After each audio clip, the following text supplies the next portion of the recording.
नमस्कार दोस्तों, excellent academy पुंडरी में आपका स्वागत है। पिछली कक्षा में हमने पढ़ा था संख्याओं के बारे में। आज हम उन संख्याओं से संबंधित कुछ प्रश्न करवा रहे हैं जो पिछले कई एग्जामों में आए हुए हैं, कई बार रिपीट हो चुके हैं वो प्रश्न।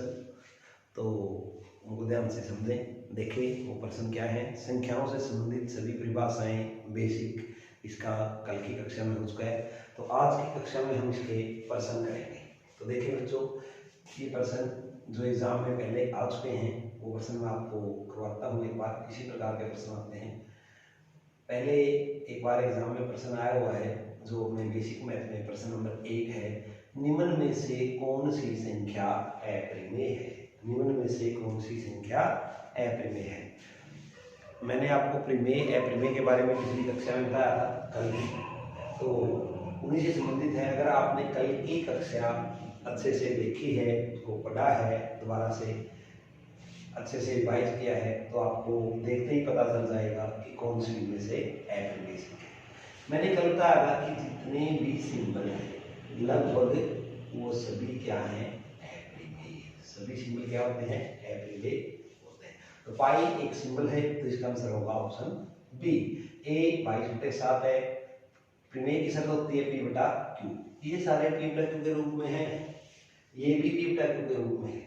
इसका डेसिमल समाप्त कर सकते हैं हम इसके बटा 100 लिख के। इसको हम बार के रूप में लिख सकते हैं। मैंने आपको बताया था बार वाली सभी संख्याएं प्रमेय होती है। दूसरा प्रश्न भी इसी से संबंधित है, निम्न में से कौन सी परिमेय संख्या है। यहाँ पर अप्रमेय बतानी थी, अब परिमेय संख्या।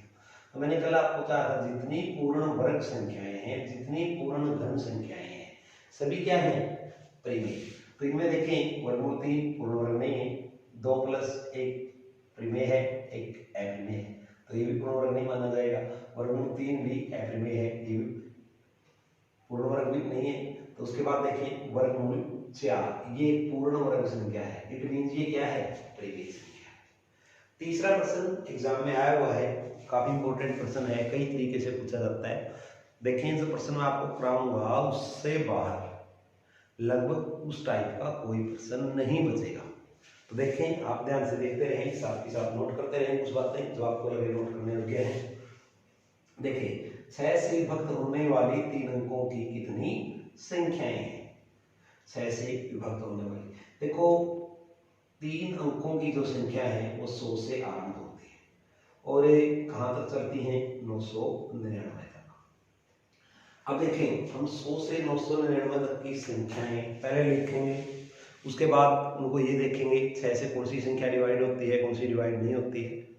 1 नंबर का प्रश्न है, 40 सेकंड का है, तो इसके लिए आप 40 मिनट तो नहीं हो सकते ना, फिर तो एक क्वेश्चन होगा पेपर अगर 40 मिनट लेंगे। तो देखो छोटे तरीके से इस प्रश्न को कैसे करते हैं। इस प्रश्न को बड़ा आसान तरीका है, देखें कैसे। अगर इस प्रकार का प्रश्न आता है 6 से विभक्त होने वाली 3 अंकों की कुल कितनी संख्या है, तो आप क्या करेंगे, सबसे पहले 3 अंकों की सबसे बड़ी संख्या लिखेंगे, उसके बाद 2 अंकों की सबसे बड़ी संख्या लिखेंगे। किससे विभक्त होने वाली देखने में 6 से, तो इनको किससे भाग करेंगे, 6 से। इसको भी किससे भाग करेंगे, 6 से। 2 अंकों तक कितनी संख्याएं आती है 6 की, वो देखेंगे हम पहले कितनी आएंगी। 6 × 6 3 39 6 6 36, ये भी 6 × 6 6 6 36 6 6 36, 166 संख्याएं हैं टोटल 999। लेकिन जो 99 तक आई वो तो हमने काउंट नहीं करनी था, तो 99 तक जो संख्याएं हैं उन सभी को छोड़ देंगे हम। कितनी संख्याएं हैं, 16, तो 166 - 16, तो कितनी संख्याएं बची, 150, यानी कि 150 संख्याएं ऐसी हैं जो 6 से विभक्त होंगी 3 अंकों की 150 संख्याएं। हाँ, ये बात क्यों दिया, देखो इस फार्मूले को। अगर आपको लगे मैथ में कोई प्रश्न उसकी स्टेटमेंट बड़ी है, समझ में नहीं आता कैसे करें, इसी प्रश्न को अगर मैं छोटी स्टेटमेंट में लिखूं तो आप में से 99% बच्चे उसको बड़े आराम से कर लेंगे। कैसे, एग्जाम्पल हो, अगर मैं इस प्रश्न की बजाय आपसे ये पूछता 10 तक ऐसी कितनी संख्याएं हैं जो 3 से बाहर होती है, जो 3 से बाहर होती है, तो आप बड़े आराम से बता सकते सर 3 3 6 बड़ा आसान है, 3 6 9। तो क्या किया आपने, 3 की टेबल पढ़ी, 3 6 9। तो 3 की टेबल पढ़ने की बजाय अगर हम ऐसे ही देख लेते, इसको डिवाइड करके 3 किया 9, तो 10 तक कितनी संख्या हुई बच्चों, 3 संख्याएं होती हैं। 20 तक अगर पूछता हूं, 20 तक कितनी संख्याएं हैं जो 3 से डिवाइड हो सकती हैं किसी पर्सन में। अगर मैं पूछता हूं 20 तक कितनी संख्याएं हैं जो 3 से विभाजित होंगी, तो कितनी संख्याएं हम लिख के भी कर सकते हैं बड़े आराम से, 3 6 9 12 15 18। लेकिन नहीं, ऐसे नहीं करेंगे, क्योंकि अगर इसमें ऐसे करेंगे, ये 20 की जगह अगर यहाँ पर 2000 हुआ तो 3 की टेबल कैसे लिखोगे वहां तक, क्या इतना समय है आपके पास, नहीं है। तो फिर क्या करें, शॉर्ट ट्रिक करें, कैसे, 20 को भी 3 से डिवाइड करें। 20 को 3 से डिवाइड किया हम, कितना आएगा 6। कंप्लीट नहीं कटेगा, ऐसा मत समझे कंप्लीट कटेगा, ये कितना आया था 3। अब प्रश्न केवल यही नहीं आता, जैसे ये प्रश्न है, अगर अब मैं पूछूं आपसे कि 10 से 20 के बीच में, यानी 11 से 20 तक कितनी संख्याएं हैं जो 3 से डिविजिबल है। 11 से 20 तक कितनी संख्याएं हैं जो किससे, 3 से डिविजिबल है, 3 से भाग होती है। तो कैसे करेंगे बच्चों, बड़ा आसान है। पहले आप 20 तक देखिए कितनी भाग होती है, तो 20 तक अभी हमने तरीका बताया था, 3 से डिवाइड किया। अब 11 से 20 देखना है, इसलिए हम 11 नहीं लेना, आपने क्या लेना है 10।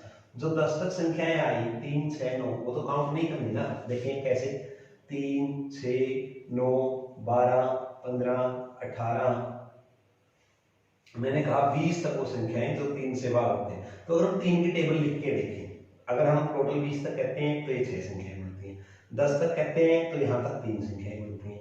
लेकिन मैंने कहा है 11 से 20 तक, तो जो 9 तक संख्या आई यानी 10 तक, तो केवल 3 संख्या आई, तो इन 3 को तो हम काउंट नहीं करेंगे इस प्रश्न के अंदर, तो सिर्फ किसको काउंट करेंगे, 12 15 18। तो कितनी संख्याएं होगी, 3। अब ऐसे लिखना, इसको तो आप लिख लेंगे, लेकिन अगर यही प्रश्न इस प्रकार से आ जाता है कि 1000 से 9999 तक संख्याएं ज्ञात करो जो 3 से भाग होती है, किससे भाग होती हैं, जो 3 से डिविजिबल है, तो इसको कैसे करेंगे, काफी लेंथी हो जाएगा, ऐसे लिख नहीं पाएंगे हम टेबल। तो फिर इसके लिए क्या करेंगे, यही मेथड करेंगे जो हमने यहाँ पर किया है। देखें कैसे, 20 तो 3 छके 18, 3 दिया 9, तो कितना माइनस कर दिया 6 माइनस 3, तो कितनी संख्याएं बची, 3 संख्याएं बचती हैं।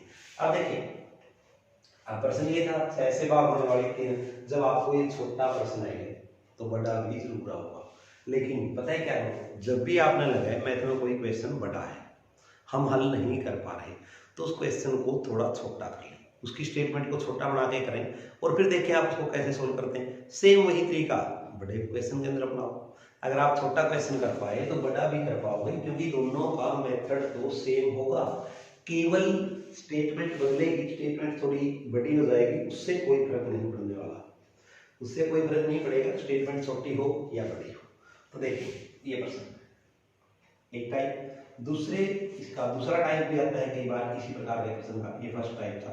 सेकंड टाइप क्या है इसका, देखिए दूसरा टाइप, कई बार एग्जाम में प्रश्न आता है 4 अंकों की कितनी संख्याएं हैं, 4 अंकों की कितनी संख्याएं हैं जो 15 से विभाज्य है, 15 से विभाज्य है। पहले इसी का टाइप कर रहे हैं हम, देखें बाद में इसको सेकंड में कन्वर्ट करेंगे। 4 अंकों की कितनी संख्या है जो 15 से विभाज्य है, तो बड़ा सिंपल मेथड मैंने बता दिया आपको। यहाँ पे क्या था, 3 अंकों की कितनी संख्या है जो 6 से विभाज्य है। जब हमने कहा 3 अंकों की कितनी संख्या है जो 6 से विभाज्य है, तो 3 नौके माइनस 2 नौके, दोनों के बटे 6, माइनस करने पर जो आएगा वही आपका आंसर होगा।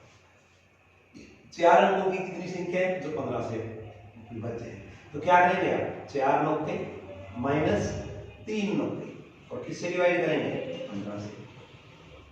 अगर प्रश्न आता है 5 अंकों की कितनी संख्याएं हैं जो 35 से डिविजिबल है, तो क्या करेंगे आप, 5 नौके माइनस 4 नौके, दोनों के बटा क्या करेंगे 35, दोनों के बटा क्या करेंगे 35, माइनस करने पर जो आएगा उसका आंसर होगा। देखिए, तो उम्मीद करता हूँ इस प्रकार का ये सभी प्रश्न आप अच्छे से कर लेंगे। इसके बाद देखिए इसी प्रश्न पे दोबारा से आते हैं। 4 अंकों की कितनी संख्या है जो 15 से विभाज्य है। ये प्रश्न इसकी बजाय ऐसे भी पूछा जा सकता है। अब इसी प्रश्न को हमने सेकंड में कन्वर्ट कर दिया।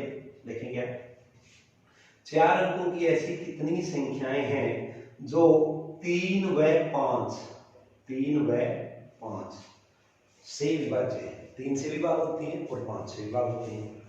तो थोड़ा कंफ्यूज हो गए, क्वेश्चन चेंज हो गया। कंफ्यूज नहीं होना, बिल्कुल उसी प्रकार का करो जैसे पहला है। देखें कैसे, इस प्रश्न को मैं दूसरे तरीके से समझाता हूँ, पहले वो समझे फिर अच्छे से समझ में आएगा।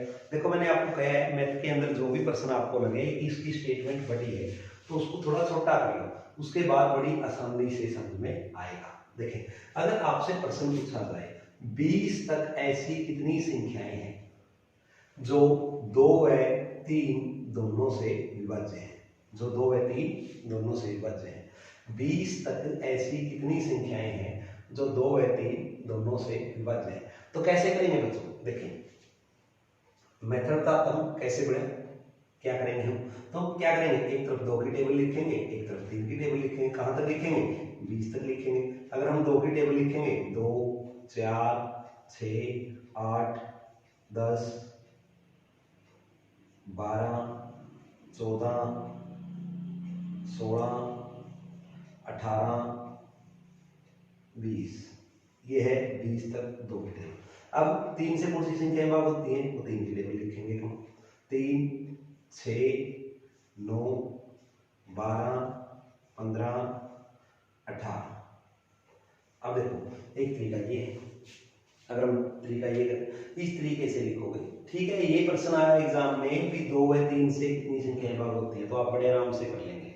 अगर ये प्रश्न आता है कि 2 व 3 से कितनी संख्या भाग होती है, तो आप बड़े आराम से कर लेंगे। लेकिन अगर प्रश्न बड़ा आया कि 4 अंकों की कितनी संख्या है जो 3 व 5 से विभाज्य है, तो मुश्किल में पड़ जाएंगे, क्योंकि 3 और 5 की टेबल आप 4 अंकों तक नहीं लिख पाएंगे, यानी 9999 तक। तो फिर क्या करें, इसमें देखो ना, यहीं से तरीका बनाने सीखो। मैथ में कुछ भी नहीं है, जब भी आप कोई प्रश्न करते हैं तो उसके फार्मूले का रट्टा लगाने की बजाय उसका मेथड सीखें कैसे बनाते, उसके बाद कोई भी प्रश्न आए आप बनाने सीख जाओगे।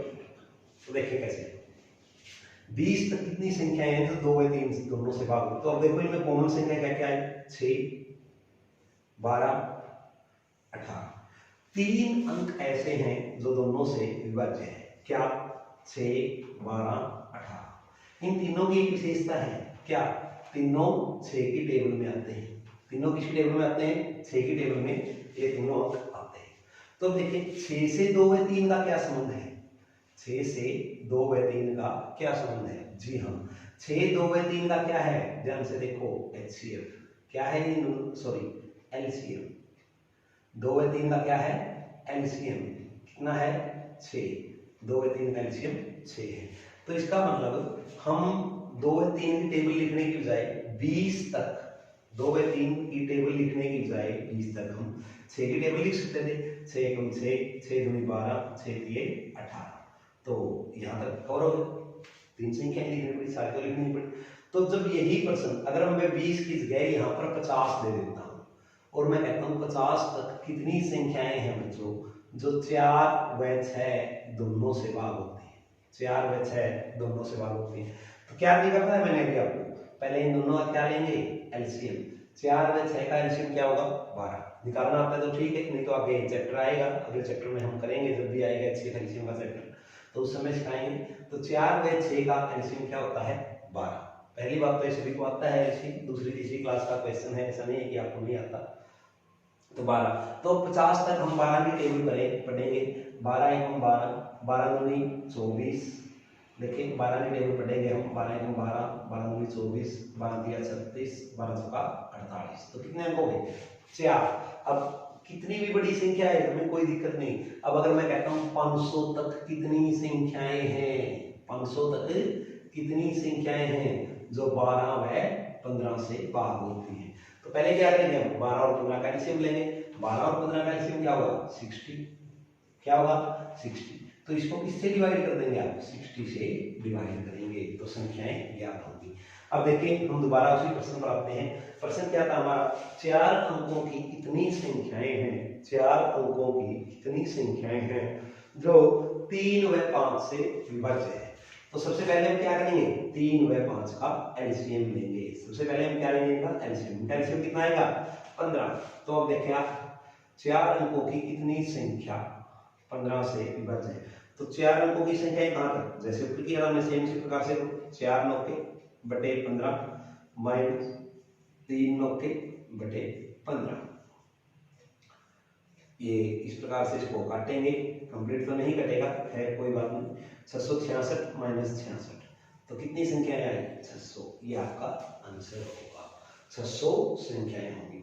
देखिए हालांकि हमने प्रश्न अभी तक 3 ही किए हैं, प्रश्न हमने 3 किए हैं, लेकिन मेरे कहने का मतलब ये है बच्चों, जो भी प्रश्न आप करें उसको इतने अच्छे से करें कि एग्जाम में उस टाइप का कोई भी प्रश्न आए वो आपका गलत ना हो। एक प्रश्न करने से कुछ नहीं होता, मैं आपको देता आगे चल देता, उसका कोई लाभ नहीं था। जो भी प्रश्न करें उसको पूरे अच्छे तरीके से कंप्लीट करें, इसके बाद आपका कोई प्रश्न नहीं बचेगा। देखिए इसका स्क्रीनशॉट लेना चाहें तो ले सकते हैं, उसके बाद हम 3 से आगे क्वेश्चन करेंगे। इस चैप्टर में लगभग 20 से 25 क्वेश्चन हैं जो मैं आपको करवाऊंगा संख्या से संबंधित। वैसे तो प्रश्न बहुत हैं संख्याओं से संबंधित, लेकिन जो मुख्य प्रश्न कई बार एग्जाम में आ चुके हैं, जो हम बेसिक में जितना करवाते हैं, तो वो प्रश्न हैं जो आपको पहले करने पड़ेंगे। जी स्क्रीनशॉट ले लीजिए। हाँ स्क्रीनशॉट ले लिया। तो देखें बच्चों, अब हम अगला प्रश्न करते हैं, प्रश्न नंबर 4, जो अपने बेसिक मैथ का है। देखें क्या प्रश्न नंबर 4 क्या है। प्रश्न नंबर 4 है कि 51 से 60 तक की संख्याओं का योग क्या है। 51 से 60 तक की संख्याओं का योग क्या है। 51 से 60 तक की संख्याओं का योग क्या है। बड़ा इजी है, 51 से 60 तक की संख्याओं का अगर योग करना है आपको तो कुछ भी नहीं, बिल्कुल आसानी से कर सकते हैं आप। देखें इसमें कोई ज्यादा दिक्कत वाली बात नहीं है। तो 51 से 60 तक की संख्याओं का योग है 500%। एग्जाम में पूछा गया है 71 से 80 तक की संख्याओं का योग, 71 से 80 तक की संख्याओं का योग 700%। बहुत इजी है, मगर कैसे एग्जाम में प्रश्न पूछा जाता है 117 से 126 तक की 10 संख्याओं का योग, तो बड़ा आसान है 1215। लेकिन कैसे, हमको लगता है कि इस प्रश्न को हम कैसे कैसे हुआ ये इतनी आसानी से। देखें बड़ा इजी फार्मूला बताता हूं आपको। जब भी कहीं आपको एक दशक, शतक, हजार, देखें जब भी कहीं आपको कंटिन्यू संख्याओं का योग करना पड़े, अगर लगातार 10 संख्याएं हैं तो उनका योग कैसे करेंगे। देखो बच्चों, अगर लगातार 10 संख्याओं का योग करना है तो किस प्रकार से करेंगे। एग्जाम में प्रश्न आता है कि एक दशक का योग ज्ञात कीजिए, एक शतक का योग ज्ञात कीजिए। तो देखें बड़ा आसान तरीका बताता हूं आपको आज। हाँ कई बच्चे सोच रहे हैं एपी वाला मेथड, जी नहीं एपी वाला मेथड नहीं बताऊंगा। दशक, शतक, हजार, इन संख्याओं के लिए मैं आपको बिल्कुल शॉर्ट मेथड बताऊंगा, जिसके अंदर आपके केवल 5 सेकंड लगेंगे, जिसके अंदर आप प्रश्न पढ़ भी लेंगे, सोल्व भी कर देंगे, निशान भी लगा देंगे। तो देखें कैसे एग्जाम में प्रश्न आता है एक दशक का योग, एक शतक का योग, हजार का योग, 10,000 का योग, 1 लाख का योग, 10 लाख का योग। इससे संबंधित कोई भी प्रश्न आए, 100 का योग, 10 का योग, लगातार चाहे कहीं से कहीं तक के भी हो, अगर लगातार 10 अंक हैं, दशक का मतलब है लगातार 10 अंक कंटिन्यू क्रम अनुसार, चाहे कहीं से कहीं तक भी हो, तो अगर उनका योग करना है तो बड़ा इजी फार्मूला है। अभी आप इसको इतनी ही आसानी से कर पाएंगे। देखें अगर आपके पास प्रश्न आता है 21 से 30 तक, तो देखो बच्चों कितनी संख्याएं होगी, 21 से 30 तक 10 संख्याएं, कितनी होगी 10। अगर आपको 21 से 30 तक की 10 संख्याओं का योग करना है तो बड़ा आसान है। क्या, जब भी आपको एक दशक का योग ज्ञात करना है, जब भी आपको शतक का योग ज्ञात करना है, 1000 का योग ज्ञात करना, सभी के लिए एक समान फार्मूला है। 10, 10, 10, 100, 1000, 10,000, 1,00,000 कंटिन्यू संख्या होनी चाहिए, ये शर्त है।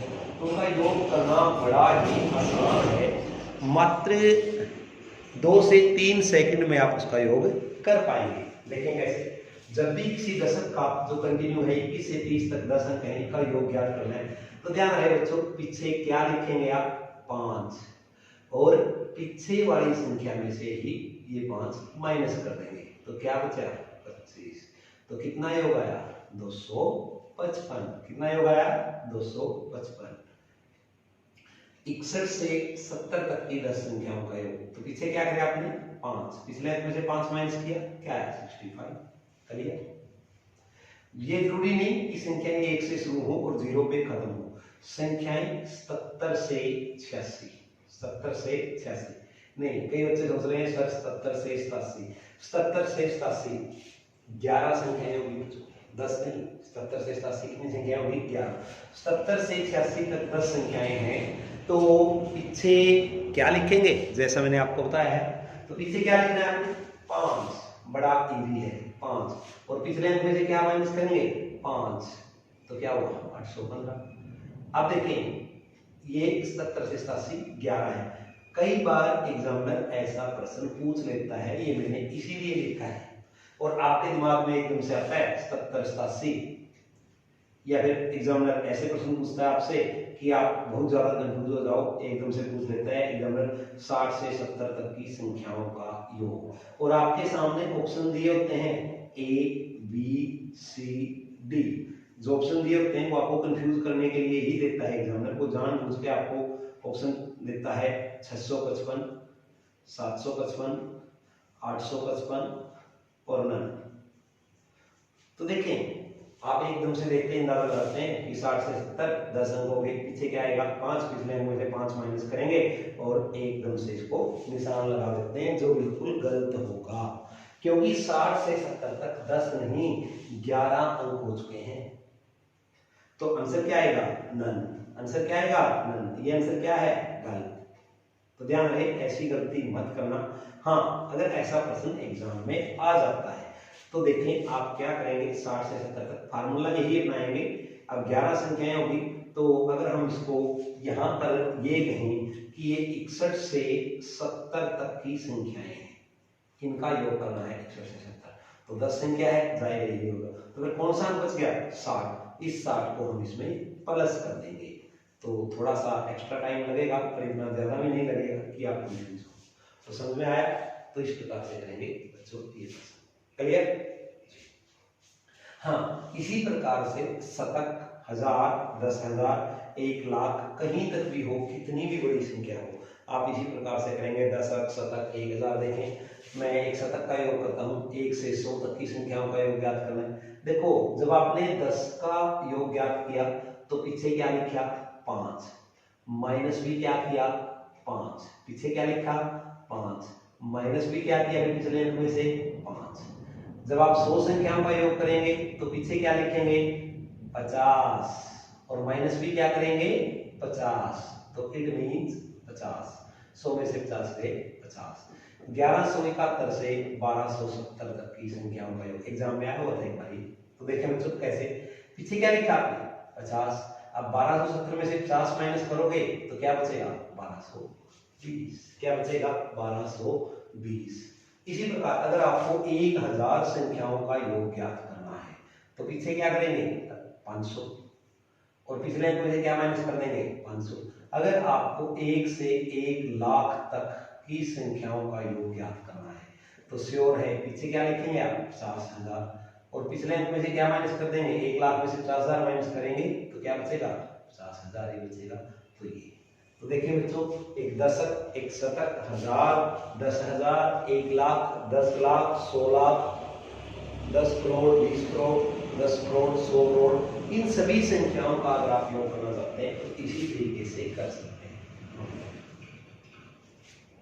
हाँ, समझ में आया। हाँ देखें, एक बार एक प्रश्न और आया हुआ था एग्जाम में, क्या, 41 से 60 तक की संख्याओं का योग, यानी कि 2 दशकों का योग। लगातार 20 अंकों का योग क्या होगा। एग्जाम में ये प्रश्न आया हुआ था, ये इससे भी इजी है, इससे भी इजी। कैसे, देखिए बड़ा इजी है, दोनों को प्लस कीजिए, 41 और 60 कितना हुआ 101, और पीछे क्या लिख दीजिए 0। करिए, अगर 20 संख्या का योग करना है तो आप ये तरीका यूज करेंगे। ये था आपका प्रश्न नंबर 4। उम्मीद करता हूँ आपको समझ आया होगा, और आगे से आप कभी भी इस प्रकार के अंकों पे जो योग का फॉर्मूला हो कभी भी आप गलत नहीं करेंगे। दशक, शतक, हजार अगर इनका योग करना।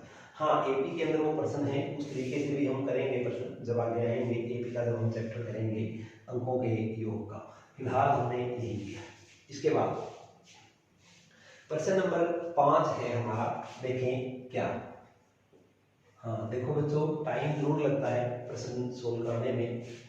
इसी प्रश्न को मैं चाहता तो यहीं पर खत्म कर सकता था, आपको सिर्फ ये बोल के 5 माइनस करके भी पीछे 5 लिख दो, लेकिन नहीं, मैं चाहता हूँ अच्छे से समझें। मैंने पहले ही कहा आपको, मैथ का जो भी प्रश्न करें उसको इतने अच्छे से करें, उसके हर टाइप हर मेथड करें, ताकि जब भी एग्जाम में ऐसा प्रश्न आए तो कभी भी आपका गलत ना हो।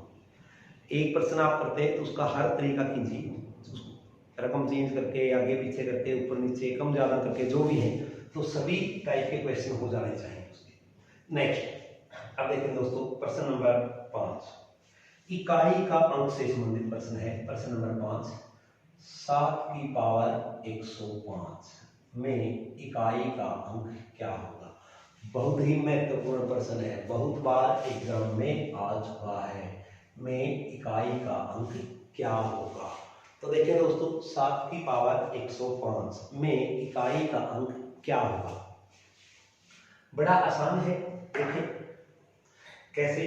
आपने सभी ने कई बार एक मेथड पढ़ा है, क्या बहुत जगह पढ़ा, जो ये पावर होती है, जब भी इस टाइप का प्रश्न आए तो आपने क्या करना है, बड़ा इजी है, इस पावर को आपने 4 से डिवाइड कर देना है। इस पावर को आप 4 से डिवाइड करेंगे तो 4, 26, 104, तो कितना बचा, 1। कितना बचा दोस्तों, 1। जो शेष बचता है वो आप इसकी पावर मान लें। अब देखो, अगर हम 7 की पावर 1 करें तो यूनिट डिजिट क्या होगी, 7। क्लियर, क्लियर, यूनिट डिजिट क्या होगी, 4। आया कि नहीं आया। अब देखिए, हम 4 से ही डिवाइड क्यों करते हैं। हाँ, सोच सकते हैं हम 4 से डिवाइड क्यों करते हैं, 5 से, 6 से, 7, 8 से डिवाइड क्यों नहीं करते। तो देखिए, इसके लिए आपको बड़ा इजी है, समझाता हूं दोस्तों। 2 गुणा 2, 2 गुणा 2 गुणा 2, 2 गुणा 2 गुणा 2 गुणा 2। अब देखें, इसका यूनिट डिजिट 2, 4, 8, 6। अगर हम इसको 5 बार करते हैं, देखें अगर हम इसको 5 बार लिखेंगे तो यूनिट डिजिट क्या आया, वही जहां से हमने संख्याएं शुरू की थी, 2 से। 2 को 1 बार लिखेंगे तो 2 ही आएगा, 2 बार लिखेंगे 4, 3 बार लिखेंगे 8, 4 बार लिखेंगे 6, यूनिट डिजिट की बात है, और 5 बार लिखेंगे तो वही। इसका मतलब अगर कहीं पर इस प्रकार से प्रश्न दिया हुआ है कि 2 की पावर 5, 2 की पावर 5, तो हम इसको क्या लिख सकते हैं, 2 की पावर 4 गुणा 2 की पावर 1। तो देखिए, 2 की पावर 4 मतलब 16 गुणा 2 32, तो क्या है, यूनिट डिजिट ही आया ना। तो फिर ये 2 की पावर 1 जो बेस था वही लिख देते हैं, इसको लिखने की जरूरत ही नहीं थी।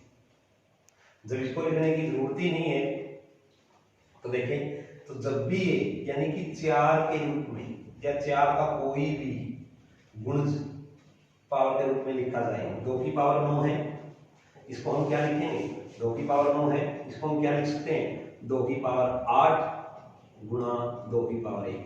ये 4 का गुणज है तो इसको छोड़ दो। क्यों छोड़ दो, ये मैं आपके सामने क्लियर कर चुका हूं। तो समझ में आया बच्चों, 4 से ही डिवाइड क्यों करते हैं।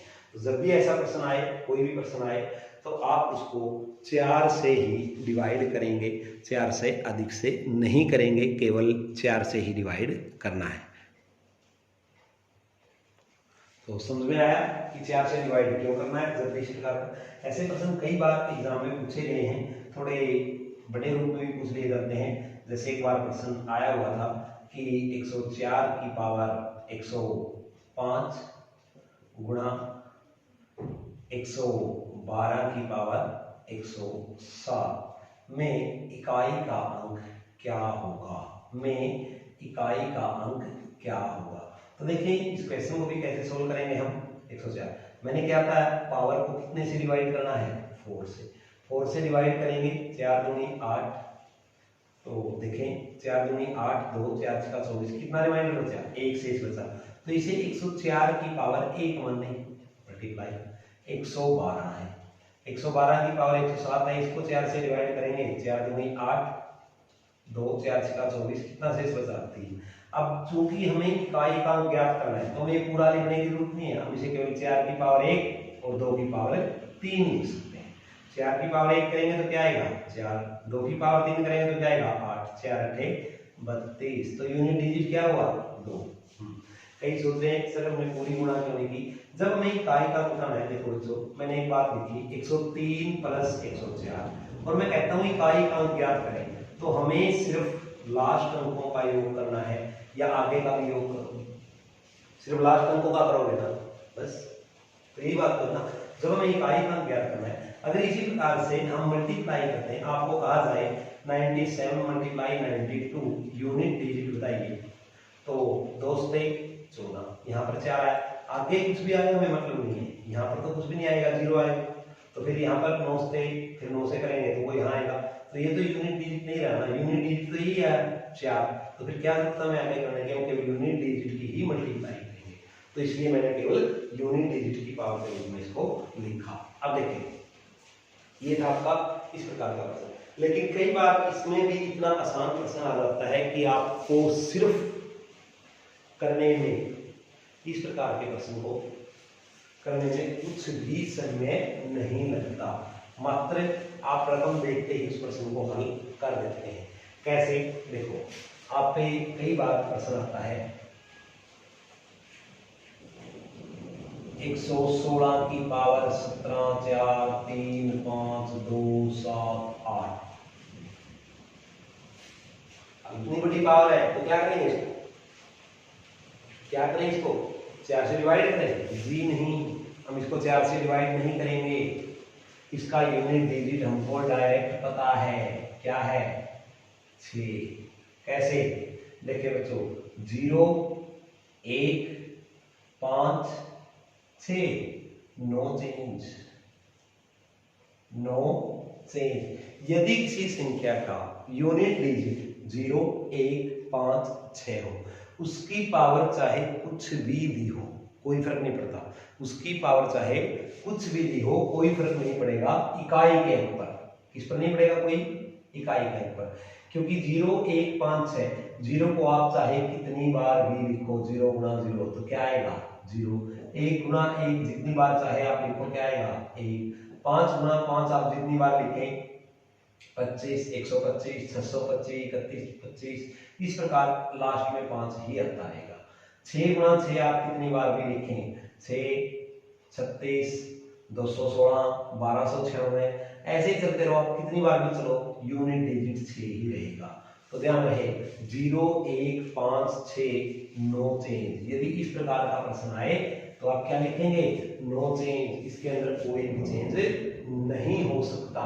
तो देखें दोस्तों समझ में आया होगा प्रश्न। तो इस प्रकार का इससे अधिक आपके एग्जाम में कोई प्रश्न नहीं आना जब भी पावर के रूप में आता है। मैंने आपको ये भी बताया कि हमने 4 से ही डिवाइड क्यों किया। तो इस प्रकार का कोई भी प्रश्न आप एग्जाम में आएगा तो उम्मीद करता हूँ कि आप कर पाएंगे। तो आगे बढ़े, अब देखें हम करते हैं प्रश्न नंबर 6।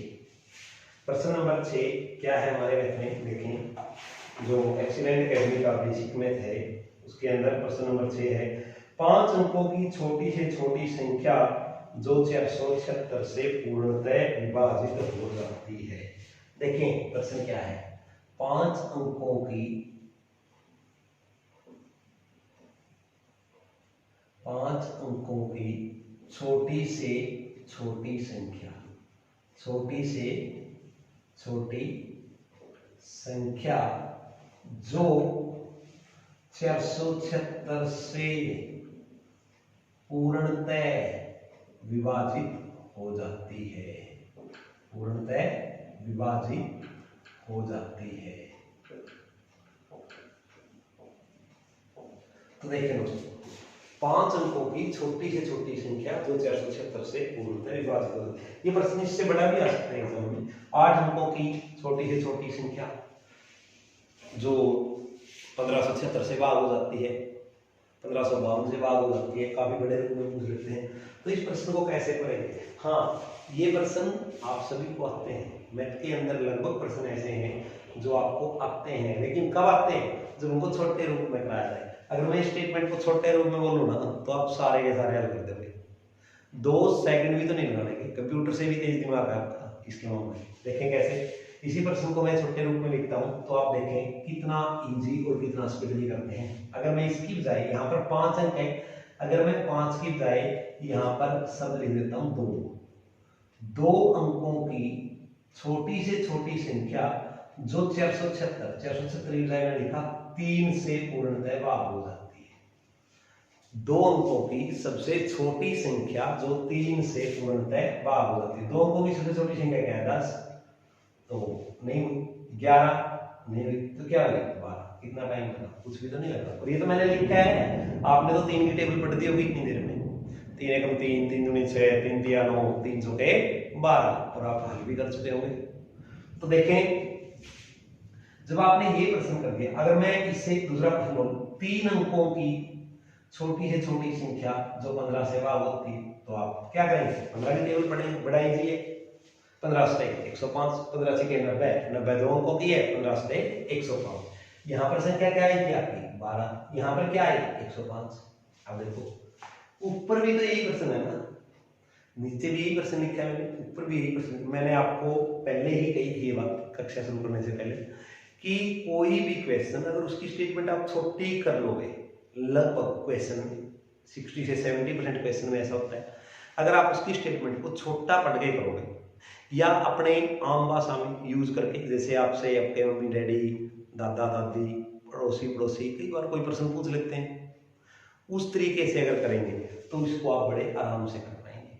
अब देखिए, पहला प्रश्न, 2 अंकों की छोटी से छोटी संख्या जो 3 से भाग होती है, तो आपने क्या किया? 3 की टेबल पढ़ ली, 3 चौके 12। 3 अंकों की छोटी से छोटी संख्या, तो आपने क्या कर लिया? 15 से जो भाग होती है, तो आपने 15 की टेबल पढ़ ली। अब एक प्रश्न क्या है? 5 अंकों की छोटी से छोटी संख्या जो 476 से भाग होती है, किससे भाग होती है? 476 से। तो पढ़ो 476 की टेबल। इजी तो है, कर लो। जब आपने ये प्रश्न आ गया, ये प्रश्न आ गया, तो फिर तो ये भी आना चाहिए। जब आप इनकी टेबल पढ़ सकते हैं, तो फिर इसकी भी पढ़ो। पर कौन करेगा इतनी बड़ी टेबल? यार नहीं करेंगे। तो फिर क्या करें? तरीका ढूंढें, मेथड बनाएं। आपने जो ये 3 की टेबल पढ़ी, 3 चौके 12, ऐसे पढ़ना गलत है। क्यों गलत नहीं है? आंसर तो आ जाएगा, ये नहीं कि आंसर नहीं आया, लेकिन फिर इसमें टेबल कैसे पढ़ोगे आप? तो मैंने शुरू में ही कहा था कि छोटे प्रश्न से बच्चों, छोटे प्रश्न से ही मेथड बनाना सीखें। अगर आप छोटा प्रश्न अच्छे से करोगे तो श्योर है मेथड बनेगा। देखिए कैसे। छोटा प्रश्न मैंने आपसे पूछा था, 2 अंकों की, पहले मैं इसी प्रश्न को हल करता हूं, 2 अंकों की छोटी से छोटी संख्या जो 3 से भाग होती है, तो कैसे करेंगे? अब 2 अंकों की सबसे छोटी संख्या क्या है? 10। अब मैंने 2 अंकों की सबसे छोटी संख्या ले ली, क्या है वो? 10। और इसको देखा मैंने 3 से भाग होती है कि नहीं होती। क्यों? अब मुझे क्या पता ये भाग होती है कि नहीं होती? भाग करके ही देखेंगे ना, तभी तो पता चलेगा भाग होगी या नहीं। तो 2 अंकों की छोटी से छोटी संख्या क्या है? 10। तो मैंने इसको 3 से विभाजित करके देखा, 3 तिया 9, भाग तो नहीं हुई। क्या बचा? 1। अब देखिए क्या बचा? 1। अब ये क्या 1 3 में भाग होता है? नहीं होता। कितने की कमी है? 2 की। तो इसमें यहाँ पर 1 में कितना ऐड होगा? 2। 1 में 2 नहीं ऐड होगा, ऐड तो 10 में करेंगे हम। तो देखें दोबारा से, प्रश्न है 2 अंकों की छोटी से छोटी संख्या जो 3 से विभाज्य हो। 2 अंकों की छोटी से छोटी संख्या जो 3 से विभाज्य हो। तो क्या लिखा मैंने? 2 अंकों की सबसे छोटी संख्या है 10, ये लिखा। 3 से भाग देके देखा, 3 तिया 9, भाग नहीं हुआ। कितना बचा? 1। अब इस 1 में क्या जोड़े कि ये 3 से भाग हो जाए? जो इन दोनों का अंतर है वही जोड़ना पड़ेगा मिनिमम चलाने के लिए। अगर हम 3 को 1 पे भी चलाते हैं 3 1 जा 3 तो भी इन दोनों का अंतर जोड़ना पड़ेगा ना। तो इन दोनों का अंतर कितना है 2, तो ये 2 इसमें नहीं डायरेक्ट 10 में जोड़ देंगे। तो 10 और 2 12, तो ये 12 ऐसे नहीं ऐसे आया था, ये ध्यान रखें। ये तरीका मत करें, ये करें। अब देखो हो गया बिल्कुल इजी। अब इसी प्रकार से अगर हम कहें 3 अंकों की संख्या जो 15 से भाग, 3 अंकों की सबसे छोटी संख्या क्या है 100।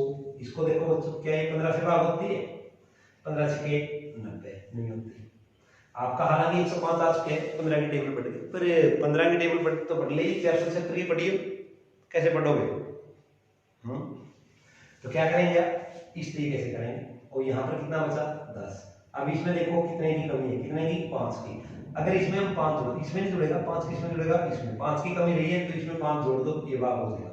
तो क्या आएगा ये 105। समझ में आया? अब अगर इस प्रकार से आप करोगे किसी भी बड़े प्रश्न की स्टेटमेंट को, अगर आप छोटा बना के करोगे तो मैं दावे से कहता हूं कि 90% क्वेश्चन आप सॉल्व कर लोगे। तो देखें कैसे। 5 अंकों की छोटी से छोटी संख्या जो 476 से, 5 अंकों की सबसे छोटी संख्या क्या है 10,000, जो 476 से भाग होती है। तो देखो क्या ये 476 से डिविजिबल है? शुरू में हमने कितने में चलाया इसको 2 पे, 2 के 12, 2 से 14 और 1 15, 2 के 8, 1 9, कितना बचा 1 0 476 1 476 करते रहो जब तक भाग होता है। क्या बचेगा 4। अब क्या करें 4 बच गया, 4 मिनिमम। अगर हम इसको 1 पे भी डिवाइड करें तो क्या करना पड़ेगा इन दोनों का अंतर, इन दोनों का अंतर कितना है 472, दोनों का अंतर कितना है 472। तो ये 472 किसमें जुड़ेगा बच्चों 10,000 में। तो आपका आंसर क्या होगा 10,472। समझ में आया कि नहीं आया? तो उम्मीद करता हूं इस प्रकार का अगर कोई भी प्रश्न आपके एग्जाम में आएगा तो आप अवश्य हल कर लेंगे। ऐसा कभी नहीं होगा कि आप उसको हल ना कर पाए। देखो जो मैंने आपको तरीका बताया है कि इस रकम को थोड़ा छोटा कर लें, जैसे ही हम रकम को छोटा करते हैं तो प्रश्न बड़ी आसानी से हो जाएगा। इसी टाइप का एक और प्रश्न है, देखें प्रश्न नंबर 7 जो थोड़ा सा चेंज है, अगर ये आया है तो वो भी हम कर लेंगे। प्रश्न नंबर 7 क्या है 6839 में क्या जोड़े, 6839 में क्या जोड़ें, 6839 में क्या जोड़ें कि 6 से विभाज्य हो, यानी कि 6 से भाग हो जाए। तो क्या जोड़े? अब फिर कंफ्यूजन में आ गए कैसे? चलो ये तो 6839 है और 6 की टेबल आप पढ़ भी लेंगे। अगर ये प्रश्न होता 6839 में क्या जोड़े कि ये 373 से भाग हो जाए तो समस्या हो जाती है आपकी। कैसे करेंगे इस समस्या का समाधान? फिर वही तरीका, मैंने क्या कहा था प्रश्न की स्टेटमेंट को छोटा बनाओ। इस स्टेटमेंट को मैं थोड़ा छोटे रूप में लिखता हूं तो देखो आप कितनी आसानी से हल करेंगे। अब मैं कह रहा हूं 10 में क्या जोड़ें, 10 में क्या जोड़ें कि 3 से विभाज्य हो, किससे विभाज्य हो 3 से विभाज्य हो। तो 10 में क्या जोड़े बच्चों कि 3 से भाग हो जाए, 3 एकम 3, 3 दूनी 6, 3 तिया 9, 3 चौके 12। कर भी लिया होगा आपने, कईयों ने बिल्कुल सोच भी लिया होगा, ये कोई प्रश्न है तो हमको आता है। तो 10 में आपने 3 की टेबल तो पढ़ दी। अब मैं कहता हूँ 6839 में क्या जोड़ें कि 338 से भाग हो जाए। 338 की टेबल पढ़ के दिखाना और वो भी 6839 तक। इससे आप देखें जैसे 12 तक पढ़ी नहीं कर पाएंगे, दिक्कत होती है ना। तो देखो बच्चों कैसे करेंगे। 10 में क्या जोड़े, सेम वही प्रश्न वहीं पर आ जाए छठे प्रश्न पे। यहाँ पर मैंने कहा 2 अंकों की छोटी से छोटी संख्या जो 3 से विभाजित हो। इसी प्रश्न को मैं ऐसे भी कह सकता था 10 में क्या जोड़ें कि 3 से विभाजित हो। तो 10 में क्या जोड़ें 2, तो सेम मेथड करेंगे। 10 में क्या जोड़ें 2। तो समझ में आया कि नहीं आया? हम क्या करेंगे 10 को 3 से डिवाइड करेंगे, 3 तिया 9, यहाँ पर बचा 1। इन दोनों का जो अंतर है वो किसके अंदर ऐड कर देंगे 10 के अंदर ऐड कर देंगे। सॉरी वो तो हुआ आएगी, सिर्फ ये बताया है कि क्या जोड़े जो इन दोनों का अंतर है, जो इन दोनों का अंतर है। केवल इतना करना है, उसमें ये भी बताना था कि क्या है वो संख्या क्या है जो विभाजित हो जाती है, पर इसमें सिर्फ ये बताना है कि 10 में क्या जोड़े, उसको भी हम ऐसे ही कह सकते हैं 100 में क्या जोड़े कि 15 से विभाजित हो जाए, 10,000 में क्या जोड़े कि 476 से, तो फिर आंसर होता 472। इसी प्रश्न को बस थोड़ा सा उन्होंने तरीका बदल दिया, क्वेश्चन का थोड़ी सी स्टेटमेंट चेंज कर दी ताकि बच्चे कंफ्यूज हो जाएं। तो इस प्रकार के 3-4 प्रश्न हैं इस अध्याय में जो आप कर लेंगे। इसके बाद आगे भी इस प्रकार के प्रश्न हैं, जैसे 41,116 में क्या जोड़ें कि 8 से भाग हो जाए, 41,116 में क्या जोड़ें कि ये 8 से विभाजित हो जाए। तो उम्मीद है बच्चों ये प्रश्न आप कर लेंगे। अब इसका स्क्रीनशॉट लीजिए, उसके बाद हम आगे के क्वेश्चन करेंगे। अभी कई सारे क्वेश्चन बाकी हैं इसके अंदर जो हमें करने हैं, तो पहले इसका स्क्रीनशॉट लें। हाँ, स्क्रीनशॉट ले लिया तो ठीक है बच्चों, काफ़ी लंबी क्लास होगी, लगभग 45-50 मिनट की क्लास हो चुकी है, जितना समय था मेरे पास आज के लिए। तो आज आप इतना ही करेंगे, बाकी जो इस अध्याय से संबंधित प्रश्न बचते हैं वो हम कल करेंगे। जैसा कि मैंने कहा था कि लगभग 20 से 25 प्रश्न हैं जो इस अध्याय से संबंधित हैं, बार बार एग्जाम में आ चुके हैं। ये सभी प्रश्न ऐसे हैं कि बार बार एग्जाम में आए हुए हैं, तो आप इनको बहुत अच्छे से कर लें। एसएससी, बैंक, आर्मी, पुलिस, जो भी आपका एग्जाम है, कॉम्पिटिटिव एग्जाम, उस सभी के अंदर ये काम आने वाले प्रश्न हैं। तो कोई प्रश्न इसके बावजूद भी अगर आपका कोई प्रश्न बच जाता है तो आप एक्सीलेंट एकेडमी के नंबर पर व्हाट्सएप कर सकते हैं, मैसेज कर सकते हैं। कॉल शायद रिसीव ना हो आपको, अगर आप व्हाट्सएप मैसेज करेंगे तो ये हो सकता है कि 1-2 दिन के अंदर ही आपको उसका आंसर मिल जाए, क्योंकि कई बार समय लग जाता है, किसी कारण से नहीं कर पाते हैं। तो आप अपने जो भी प्रश्न या सुझाव हो वो लिख कर भेज सकते हैं, अपनी कमेंट कर सकते हैं, व्हाट्सएप पर कमेंट कर सकते हैं जो अकेडमी के नंबर हैं उनके ऊपर। तो आज की कक्षा यहीं तक दोस्तों, जय हिंद।